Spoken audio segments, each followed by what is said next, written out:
विशाखा अब मन्नत की सबसे बड़ी दुश्मन बन चुकी है।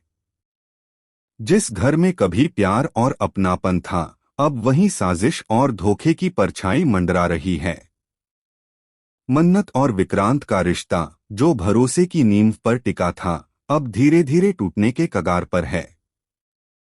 और इस सब के पीछे सिर्फ एक नाम है, विशाखा। वह औरत जो खुद को विक्रांत की मां बताती है, अब उसी बेटे की जिंदगी को जहन्नुम बनाने पर तुली हुई है। उसकी चालें इतनी गहरी हैं कि कोई भी आसानी से उसे पहचान नहीं सकता। शुरू में सबको लगा कि शायद विशाखा सच बोल रही है, लेकिन धीरे धीरे उसकी बातों और हरकतों में छिपी चालाकी सामने आने लगी है। नीतू, जो हमेशा से विक्रांत की मां के बारे में जानती थी, अब विशाखा को देखकर हर बार सहम जाती है। उसने एक बार कहा भी था कि इस औरत का रोनी से कुछ तो रिश्ता जरूर है, लेकिन वह रिश्ता क्या है, यह किसी को नहीं पता। मन्नत को अब यकीन होने लगा है कि विशाखा की एंट्री कोई इत्तेफाक नहीं, बल्कि एक सोची समझी साजिश है। विशाखा का असली मकसद सिर्फ विक्रांत की जिंदगी में आना नहीं है, बल्कि मन्नत को पूरी तरह से बर्बाद करना है। वह अपने बेटे धैर्य कुमार को मोहरा बना चुकी है।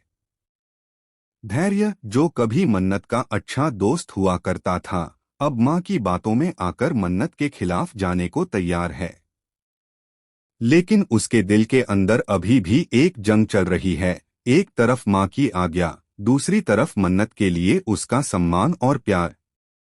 विशाखा ने धैर्य से कहा है, करवा चौथ की रात को कुछ ऐसा कर जिससे मन्नत की पूजा अधूरी रह जाए। जब नीतू देखेगी कि मन्नत ने पूजा बिगाड़ी है, तो वह उसे अपशगुनी कहेगी। विक्रांत गुस्से में आकर उससे झगड़ा करेगा। और बस वही होगा जो मैं चाहती हूँ। धैर्य अंदर से टूट चुका है, लेकिन विशाखा का डर उसके ज़मीर पर भारी पड़ता जा रहा है। वह जानता है कि मन्नत बेगुनाह है, फिर भी वह मजबूरी में मां की चाल का हिस्सा बन जाता है। करवा चौथ की रात आती है, सब सज-धज कर पूजा की तैयारी कर रहे हैं। मन्नत सजी हुई है, उसके चेहरे पर प्यार और उम्मीद की चमक है। लेकिन उसे नहीं पता कि इसी रात उसकी जिंदगी बदलने वाली है। जैसे ही वह पूजा की थाली उठाती है, धैर्य चुपके से उसकी थाली में कुछ ऐसा डाल देता है जिससे दीपक बुझ जाता है और पूरी थाली नीचे गिर जाती है। सबके सामने पूजा अधूरी रह जाती है। नीतू चिल्ला उठती है, मैंने कहा था ये अपशगुनी है। इसने विक्रांत की जिंदगी में बर्बादी ला दी है। विक्रांत गुस्से में मन्नत पर चिल्लाता है, तुम हर बार मेरे साथ ऐसा क्यों करती हो मन्नत? और मन्नत टूटे दिल से सिर्फ इतना कह पाती है, मैंने कुछ नहीं किया विक्रांत, मुझ पर भरोसा करो। लेकिन वह भरोसा अब टूट चुका है। इसी बीच एक ऐसा सच सामने आने वाला है जो सबको हिला देगा। दरअसल विशाखा सिर्फ विक्रांत की झूठी मां नहीं है, वह रोनी की पुरानी प्रेमिका है, जिसने सालों पहले इस परिवार से बदला लेने की कसम खाई थी।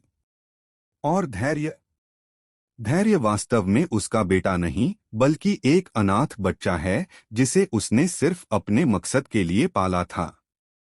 जब मन्नत को यह सच्चाई पता चलती है, तो उसके पैरों तले जमीन खिसक जाती है। वह धैर्य को समझाने की कोशिश करती है, तुम्हारी मां नहीं चाहती कि तुम खुश रहो, वह तो तुम्हें भी अपने खेल में इस्तेमाल कर रही है। धैर्य हैरान रह जाता है। पहली बार उसे एहसास होता है कि जिस औरत को वह अपनी मां मानता था, वही उसकी जिंदगी की सबसे बड़ी झूठी थी। अब कहानी एक नए मोड़ पर पहुंच चुकी है। धैर्य का पछतावा अब